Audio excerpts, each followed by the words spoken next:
A huge KO by Jose Chon Zepeda. Um, Huge build up to this fight. Mexico versus Puerto Rico. They fought in the during the weigh-ins. Josue Vargas and his team had a lot to say before the fight. Not much to say after the fight, right? Yeah, yeah. I mean, I don't know if you saw the odds, Gio, but John was not the favorite, and I think it had to do a lot with his opponent's brash talk, his cockiness, his that confident ego going in. John is not known for being like a huge trash talker. He usually just like nods and goes, okay. He's not gonna get into too many scuffles, but this was just one that just got under his skin, and we seen. I mean, did you expect this first round, Gio? I know I didn't. First round, no. KO, I did kind of expect Cepeda to hurt him. Josue Mhm. Vargas hasn't fought really the best opposition out there. In one fight, he got both of his teeth knocked out. I don't know if you remember that. Yeah, I think that was in the middle of the pandemic when he had that fight on ESPN. Both of his front teeth got knocked out. yeah, Doesn't really have the best defense out there. Showed it in this fight, obviously. But I mean, Jose Chon Cepeda, tremendous KO. Big congratulations to his squad. Julian Chua was in his corner. His brother couldn't be in his corner. He got banned. And we'll kind of give the reason why later if you don't know. Of course, he trains with our guy, Andy Aguilar, the Elite Smith, all gas, no break sports.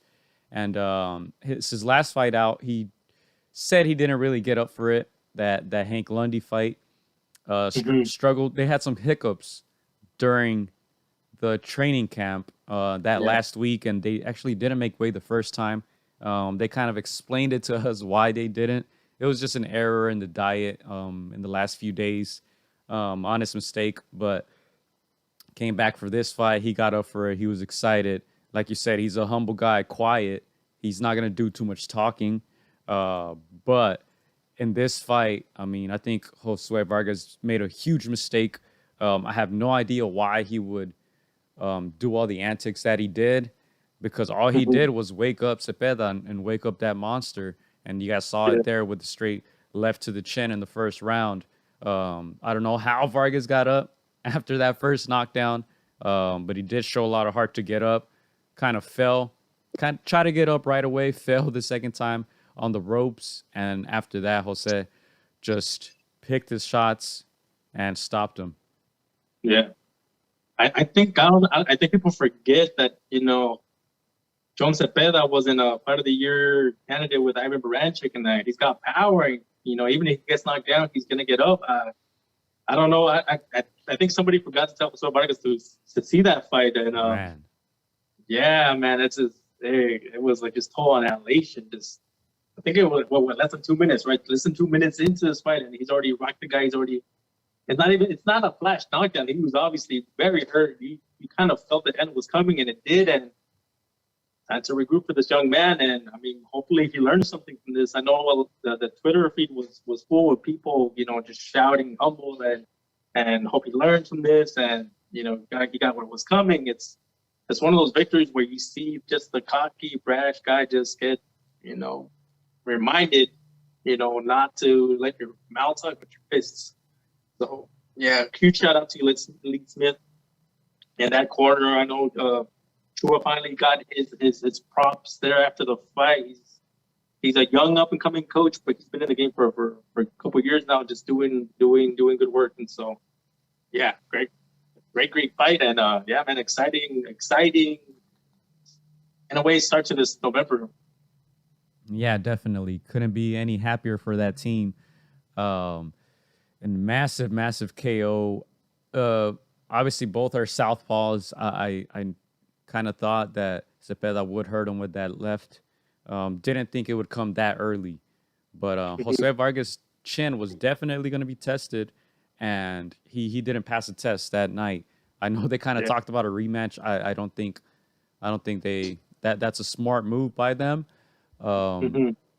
but as Max Palacio states here in the live chat, perro que ladra no muerde, right? And Cepeda did write those words on his Instagram after the weigh-in. So, and I think that's a good time to get into that now. So on Thursday during the press conference, of course they had to face off, typical stuff, right? I don't know if Canelo and Plant made it a thing to just start brawling in the middle of the press conferences, but these guys on Thursday, they had a little back and forth. Josue Vargas was touching his belt, pretending to snatch it like Shakur Stevenson was doing it to Herring. Jose, of course, didn't like that, but they kind of separated them, and Vargas was just doing a lot of talking. During the weigh-ins, things escalated a little bit. They both had their flags on their backs, and one thing led to another. I think we have the video up on our channel if you guys want to check that out if you haven't seen it already. One thing led to another. Trainers started throwing punches. Zepeda threw some punches. Josue Vargas threw some punches. They were throwing kicks.